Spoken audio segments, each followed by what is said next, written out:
Awesome. And we are live. Welcome everyone to Resilia Office Hours. Great. Hey, everybody.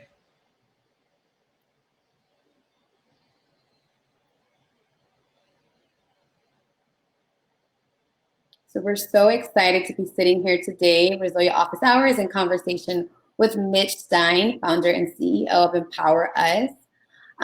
Mitch, how are you doing today? Doing great. Thank you. How are you doing? I'm doing well. Excited to have this conversation with you. So we're going to give it another minute or two to let people trickle in, and we'll get into the conversation. Sounds great.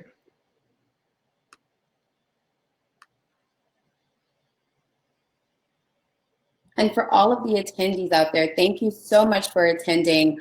I really want to hear from you today, and so does Mitch. We want to emphasize that this isn't just a conversation where Mitch and I will be speaking at you, but we really want to be in conversation with you. We want to hear about your pain points.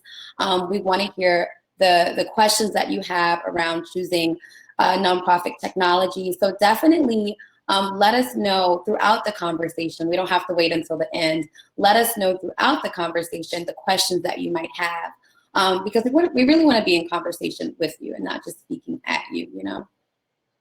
Absolutely. And also in the chat, this is probably my favorite part, let us know where you're tuning in from. I'll go ahead and start by saying I'm tuning in from Houma, Louisiana, very, very small town. Mitch, where are you tuning in from? Yeah, and I'm in Fort Wayne, Indiana. So not a super small town, but it's no big city, that's for sure. Yeah. All right, Wilton, tuning in from Harlem, New York. Hi, Kiara. Awesome. Where are you tuning in from, Kiara? Brooklyn, New York. We have a lot of New Yorkers here. And Mitch, you just mentioned that you're usually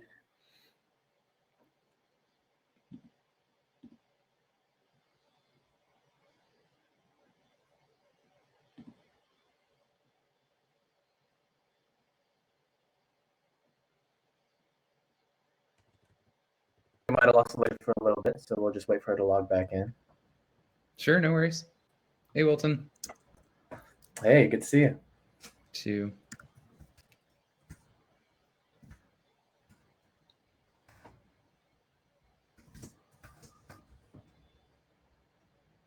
Bay Area, Brooklyn. Portia's saying hi. And for those of you that can't stay for the whole thing, everything is recorded. We'll have key takeaways. And so a lot of people register for this knowing that they'll receive the recording. So we'll have that for you in the coming days afterwards.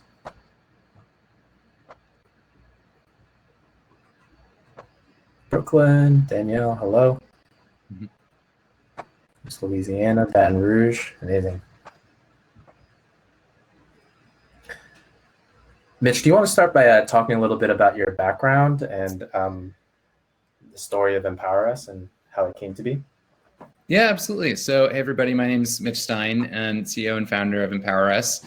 And, I was previously working as an investment banker. I was also based in New York City. I was covering the software and internet and technology landscape as a banker, but outside of work was getting more and more involved in the nonprofit space. And as I'm sure for most of you attending, that just became my real passion of how to make more of an impact for my own passion area and cause, which was ending AIDS. And I had joined an event called Cycle for the Cause, which is the Northeast AIDS ride from Boston to New York. With my dad, we were honoring my uncle who we had lost to AIDS. And it just became like a part-time job of mine for the past 5 years. We raised over $400,000 from over 500 unique donors. So just a real grassroots effort that I was managing. And like many of you, I'm sure, managing in Excel sheets and doing super manual emails and phone calls and prospecting. And I realized just how challenging it is to scale impact without leveraging technology well. And I got more involved with the organization. I joined their board, helped them with some technology search and the tools and products they were using. And that was my first insight into just how big of a challenge it is for so many organizations to navigate that space, know what tools and technology they should be using where and when, And those are organizations with staff able to manage those decisions. And for those that don't have those kinds of resources, it then just becomes a matter of access that they may be limited in. And so that was really what kicked off my interest in starting MPowerUs, was creating a platform that helped organize all that information in one place about what all the options are that are out there, who is using what, and having success with different tools for different purposes, and just making it easier, more approachable, and more transparent for organizations to engage with technology. And so that was really what we set out to do, and built up this platform that's like a TripAdvisor. You can think of it for nonprofit resources and all kinds of technology, particularly around fundraising, to help explore, discover solutions, compare things, read reviews from your peers, know how to approach conversations with those vendors, and also just provide guidance to anyone that's using the platform. So we've been able to work with many nonprofits that are deciding between different CRM systems or donation forms or fundraising platforms or grants management tools, really running the gambit and helping them engage with vendors and get to the best solution for them most efficiently. Great. I'll hand the mic back to Alaysia here. Thanks, Wilton. I appreciate it. Awesome. Thank you, Mitch, so much for that introduction. And so I guess we can go ahead and get started because we already have. My name is Alaysia Brown, and I lead community at Resilia. Welcome to Resilia Office Hours, a live chat with nonprofit and operational leaders sharing actionable advice on how to increase your impact. You all have already gotten your introduction from Mitch. You see how amazing he is. You see why we selected him to be in conversation today. And so now, Mitch, let's just go ahead and get down to the meat of the conversation. People are here because they want to learn more about how to choose the right nonprofit technology for organizations' growth and long-term success. Why should nonprofits even care about choosing technology? Why shouldn't we just be content with using our Excel? Yeah, it's a great question to kick off with, and I think my answer really is that everyone here started your organization because you wanted to create more impact. I mean, and it's the name of this series after all, right? Is scaling your impact. And I just think for anyone, if you're not maximizing your technology usage, you're ultimately leaving some impact on the table. And so it really isn't something you can separate from your organization or from your impact.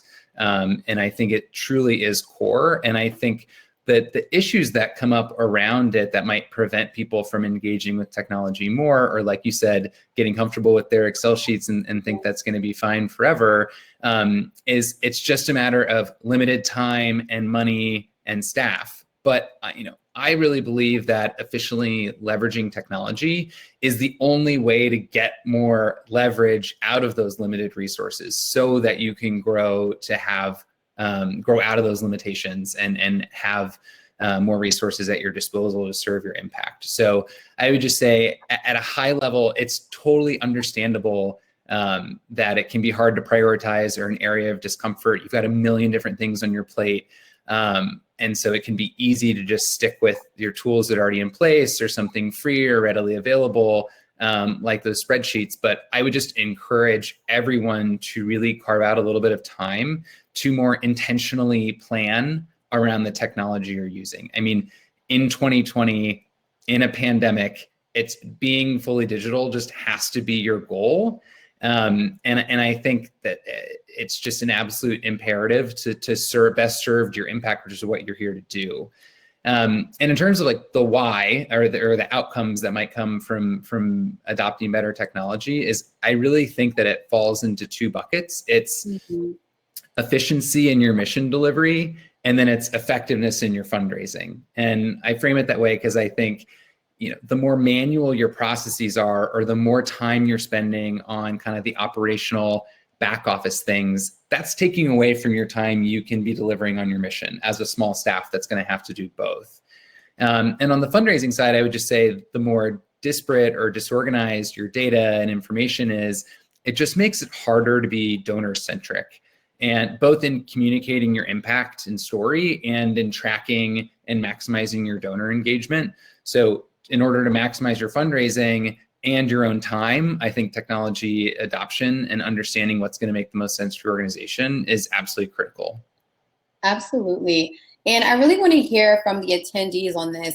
Can you put a little like raising your hands emoji in the chat if you're currently using Excel, but you're dying, or using some sort of legacy system, but you're dying to make the change to technology, you're just a little bit confused on where to even start. So I'll ask that one more time just to get a little audience participation. If you're using a legacy system like Excel, but you really want to be more into using technology, put a little raising hands emoji in the chat. And Mitch, I love a good anecdote. I love a good story. I call them scared straight stories that scare people into just go ahead and jumping and going for it. Because like you said, it does take a lot of time to decide which platform you want to use. But I'm wondering, do you have any stories or experiences from where an organization was using a legacy system and it just ended up in an overall like nightmare? Yeah, I mean, I would say, definitely worked with organizations still using Excel. And I think, look, I was an investment banker. I love Excel, and it's a powerful tool and can serve a lot of great purposes. But especially when you have limited staff or resources, that's when it can really get you in trouble to not be leveraging a system or tools. And it's beyond just your donor management. It's how you're collecting donations, how you're doing your fundraising events. The more manual those things are going to fall through the gaps. And so, yeah, I mean, I've heard stories about, people missing donors that they weren't calling again because they were in the wrong location in Excel, or, someone asked their boss asked them to pull a report on donation trends over time, but they had it cobble together it between 4 or 5 different sheets, or the data didn't match up. I mean, having clean data is so important, and it's really difficult to do outside of a more automated system. And so I think those are really the issues. Is it's just time wasted, missed opportunity with donors, not getting the most out of your events or your fundraising campaigns or initiatives. It's often hard to, I think this is part of the problem, is it's hard to know what you left behind. Like, it's hard to know what donors didn't further engage, or who didn't convert to donate, or who you might have missed. But we have seen plenty of stories of people's, the success of their campaigns really skyrocketing after they've committed to really engaging with the product. So I think that's often going to be more of the evidence, is how the performance people achieved after the fact versus when you're, getting by with your current systems. Sometimes it's hard to know exactly what fell through the cracks. Right. So it almost sounds like taking a chance on more technology is like taking a chance on a lot more success. And who would not want to take a chance on that? Yeah, and I wouldn't even really view, I mean, I think as long as you approach it kind of with a methodology and be systematic about how you're adopting and using tools, I wouldn't really view it as taking a chance, right? You're just investing in something that is going to be more effective. So it's prioritizing to find the time, because I definitely won't say it's a piece of cake and it'll happen with a snap of a finger. Like, it definitely takes some time, and that's intentional, because it needs to be something that you or your team is invested in using and doing the right way. And no tool is going to magically make you prioritize and invest the time into using something effectively. So it needs to be intentional. But like I said, I wouldn't really view it as risk. I just think of it as finding the time to prioritize it and going from there, making the investment. Yeah. Awesome. Well, you just mentioned that it's important to kind of have a bit of method to the madness. So now that our audience is a bit more convinced on why they should abandon their legacy systems, can you give us more insight into strategic questions that nonprofit leaders should have the answers to before evaluating software? It's really easy to see something shiny and new and get excited to act on impulse. However, there are key questions that nonprofit leaders should know the answers to before even hopping on a demo call with product vendors. Take several steps back before you're jumping into, calling a vendor and like, okay, I'm ready to adopt this technology. After this, for the first 10 minutes, this conversation with Mitch and Resilia, I think the most important part is always about assessing your own needs and goals. So you need to do a little bit of strategic thinking, which I think if it's something you're not familiar with or intimidated by, it can be tough to know exactly how to do that. And so it might be it might be counterintuitive to think, oh, we're having a conversation about technology, but I'm actually going to ask you first about more strategic considerations. So the biggest one I would say is just understand your own revenue makeup for your organization. Like, the technology is not going to solve your own strategy around how you're funding your org. So you kind of need to understand where your current situation is and where you want to go in terms of, are you primarily earned revenue from your operations? In which case you don't need to emphasize as much of the individual donor giving and processing.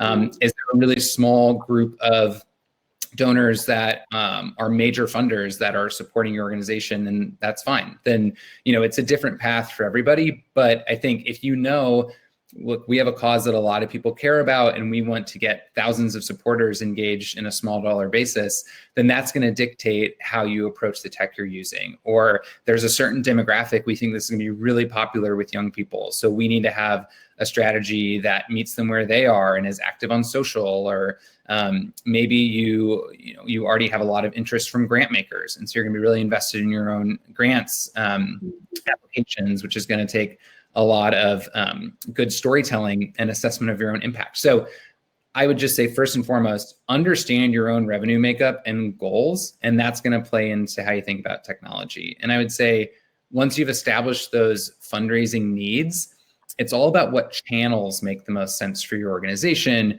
for your mission, for your audience. And then that's also going to play into how you select tools. Is it something that's email driven? Are you going to be on specific social channels? Are you going to be in person in events? Might not happen anytime soon. So, really thinking through the channels that you're focused on. And then lastly, I would say the third most important thing is just being realistic with your team's experience level, bandwidth, and budget, because it's easy to get lofty goals around the systems or things that you want to do, but take the steps that are within reason for you so that you have success along the way. So that's a big part of planning and strategy, is the types of resources you have available to you within your own team, and the places where you have gaps that you might need to fill with different team members or different trainings you can do. Just important to be cognizant of all those things. And I think a clear understanding of that will really help you prioritize heading into a conversation and have a real North Star, because before you're talking to a really good salesperson, they're going to have a lot of shiny objects that can be like, oh, wait, yeah, they have built-in wealth prospecting. I need to go use that. And you're like, is that a priority of mine? Is that somewhere that we're going to really drive our own strategy? So I think that's really important. And one other thing that I'd mentioned too is just this concept that's really common in startup world, which there's a ton of crossover with starting nonprofits, obviously, is doing things manually first before you invest in some automation, which might not be what you expected me to say, but I think that's a part of strategizing around the tools you need, is before you jump into like, oh, we need some customized automated sign up process for our youth event on the weekends within our website. So we're going to go build this custom right away. Like, try something a little bit more manual first and see where the bottlenecks are. You just see a lot of people jumping into custom builds or investing in tools at nonprofits before you kind of test and experiment with what you're really going to need. And so I think that's an important part of laying out that strategy too, is a little bit of testing. And I think most people on this call, especially as we talk about, if you have been using Excel spreadsheets, you've done that. You understand where the pain points are and you're ready to move forward. But when you think more broadly about tech tools, I would definitely spend time understanding what you can do with a simpler system before you make the jump to automating something. Absolutely. And I love the commentary from Charlene. She goes, amen. So she sounds like she agrees with your numbers 1 through, I think, maybe 4 or 5 things that you mentioned. Questions that are super necessary to even have answered before you hop onto these phone calls. And I'm a sucker for something shiny and new. And so I'm literally like taking mental notes as you're talking, because it is so easy to say, well, we kind of struggled with that one time last week. Let's go buy some new software for it, when that may not necessarily be necessary. So I love that. So now that we have more of a foundation, it's time to get into what I would like to call the fun stuff. It's time to actually evaluate software.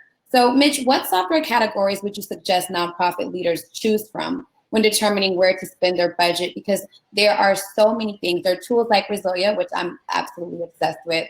There are donor management tools, website tools, fundraising tools. How do we determine what tools to purchase first? And then how do we even determine which would be most beneficial to invest into? Yeah.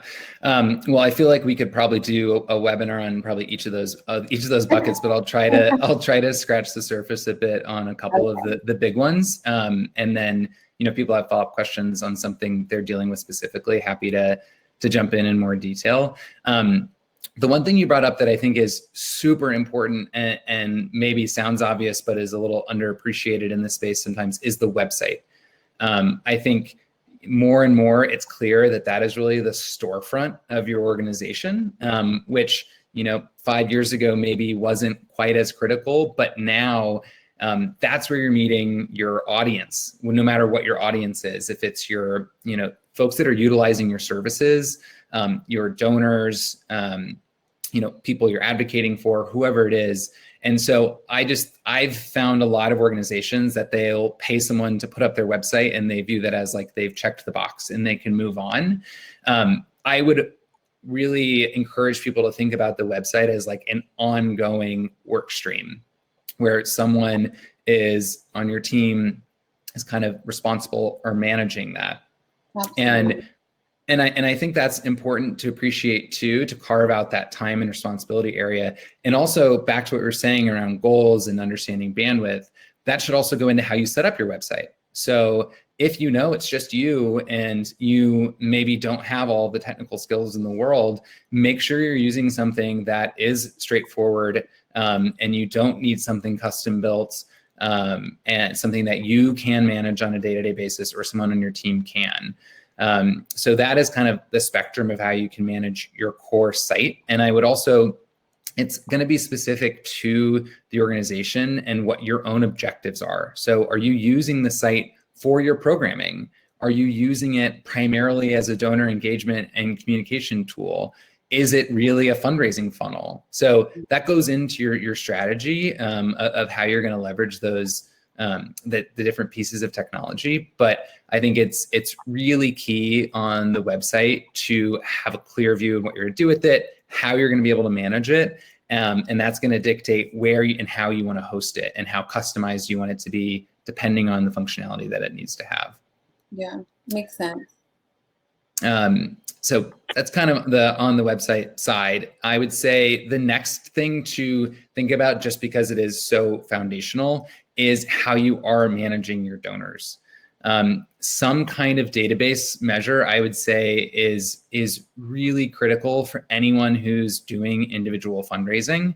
I think that goes into the understanding your own strategy piece. If that's going to be core to what you're doing, it is really never too early to invest in a system that's going to help you standardize and automate tracking around your individual giving. I think, especially in a world where everyone appreciates the need to be donor-centric, this is critical to understand what your engagement with your donors has been, track your notes and information on them, something that a central source of truth for you and your team, especially given there's often high turnover in the nonprofit space. The more you can memorialize things in a systematic way with a core tool and system around what you'll commonly hear referred to as a CRM, which is a constituent relationship management tool. I do think that is just such a worthy investment, and everything else we're going to talk about will kind of sit on top of that and plug into that. So can't emphasize that enough as something worth spending time on. And I think it is how you pick the right tool is so embedded in your own goals. So in terms of number of supporters you want or think you will get to, what kinds of dollars are you planning to raise digitally? How many staff members do you want plugged into this tool, or do you have someone kind of managing it? Those are all really important to set up your own framework of what's going to be best for you, because there are over 100 options that you could use out there. And so that's going to help you start to narrow down the pack into what makes the most sense. The last thing I'd say around CRM too is that there is since all these companies know this is foundational, so it's like a core decision you need to make. And so I feel like all of them also try to do a little bit of everything. So they try to be the all-in-one solution. And this is where you get into a lot of those shiny objects we talked about, where they have this amazing pledge management and grants management built in, and they can do your advocacy and they do your messaging, and it's like all built in one system. It is inevitable if you have an all-in-one solution, there will be some things that are better achieved and some things that don't quite meet your expectations or aren't best in class. And so again, coming back to setting up your own priorities and your own North Star, you don't have to have a system that checks every single possible box you could use natively. I would say to prioritize the things that are most important to you and kind of make that as a numbered list so that you can start to make those comparisons next to each other of like, okay, yes, we do leverage some volunteers, but it's a small number. So if this isn't the most sophisticated built-in volunteer management system, that's not totally core to our strategy. So that's okay. I think having some of that viewpoint before you jump in is really key. And the other thing I'd mention too is within the CRM, you're probably going to grow and change, right? You're a new or scaling organization.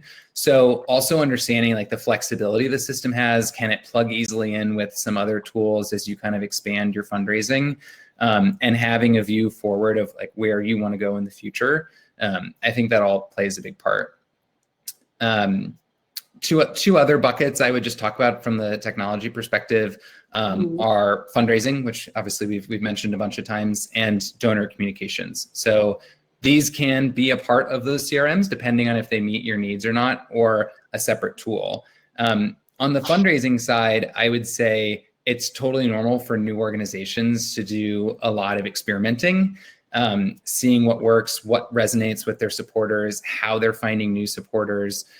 So I think it's good to just have a broad understanding of what the options are, right? So there's specific events you could be doing, and now we've seen an unbelievable amount of creativity in terms of how those are structured, part in-person, part virtual, one night, ongoing, peer-to-peer, crowd-led, periodic point in time, classes, there's a limitless list of things you could be doing. So I think just having a sense for what's out there, what makes sense for your organization, and what could be on the come for you will be important as you're evaluating tools.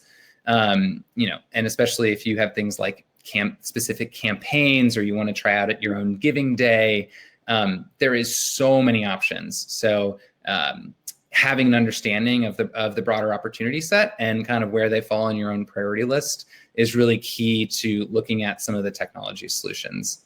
And the last bit on donor communication, I think, again, that can be built into some of these core CRM tools, but it really depends on your donors. And don't be afraid to ask them, especially if you have a relatively small number now as a new or growing organization.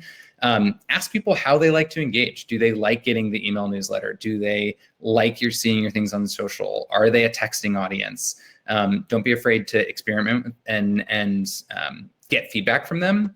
And that should feed into how you're prioritizing these different solutions. Absolutely. And thank you, Mitch, for being able to kind of minimize that all down, because I know you said we could have did a whole nother session on the questions that I asked. So I really appreciate it. And while you were giving us a wealth of knowledge, I went ahead and asked the audience, what tools are you debating investing in? And also what's holding you back from investing?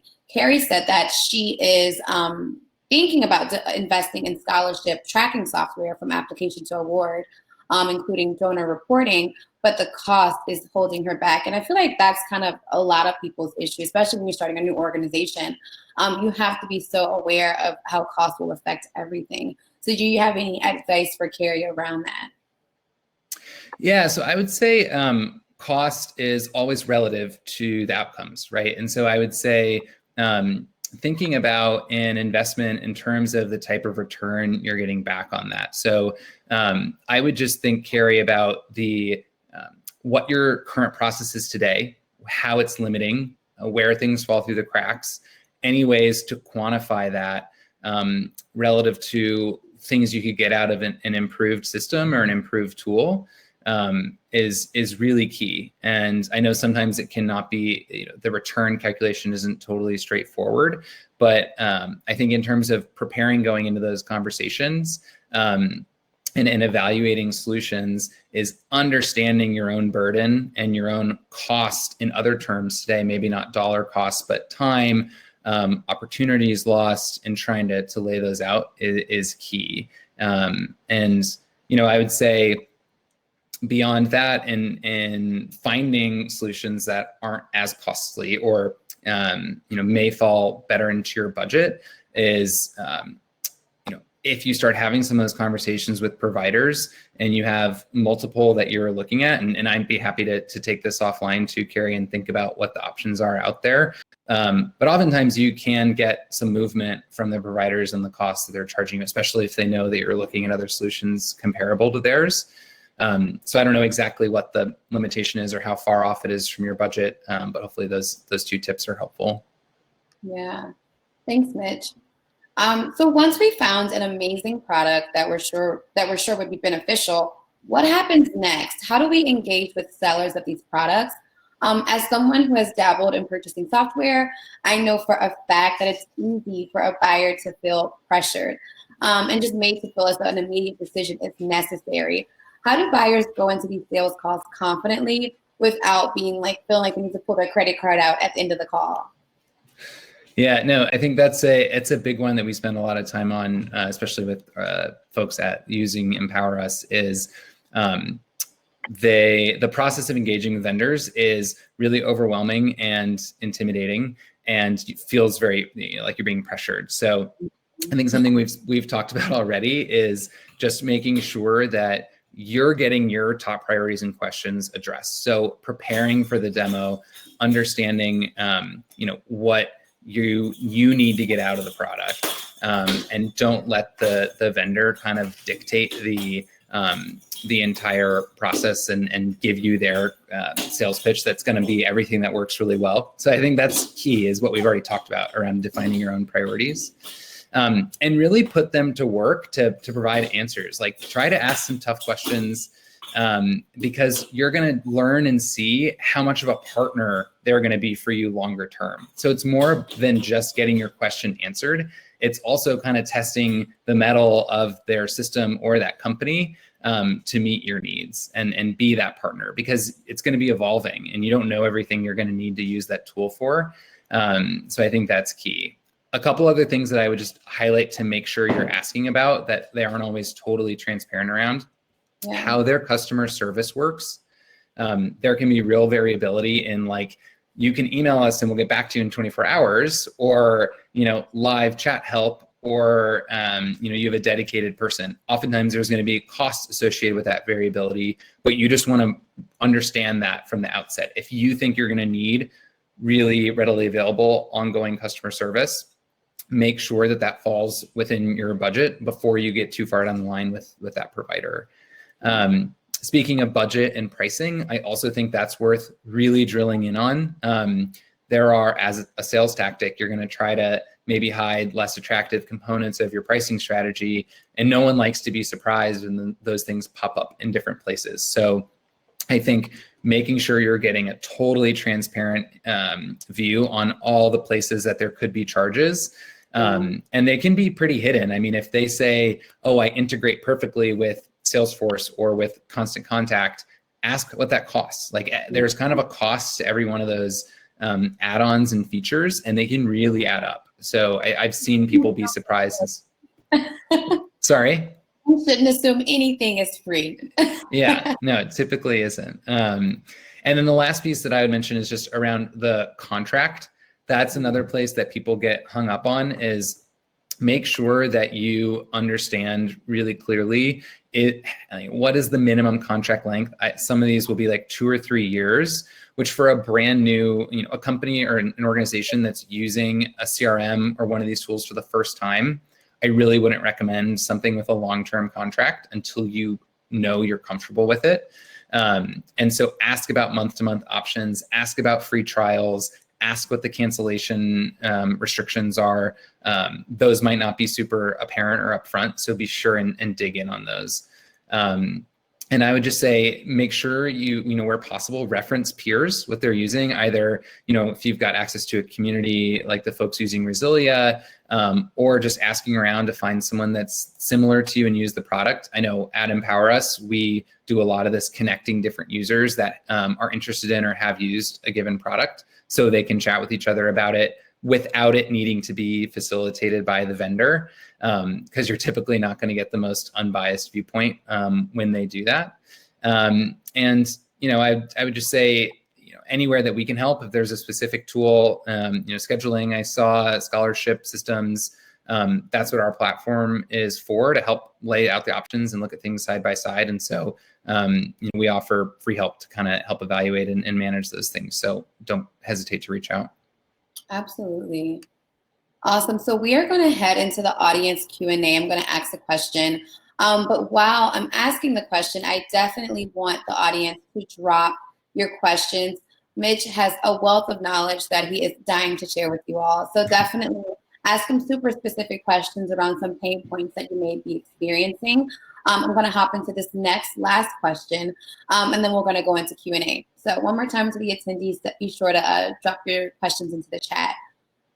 So Mitch, this is probably my favorite portion of Resilia Office Hours, and it's something new that we're starting with you. So it's my new favorite part of Resilia Office Hours.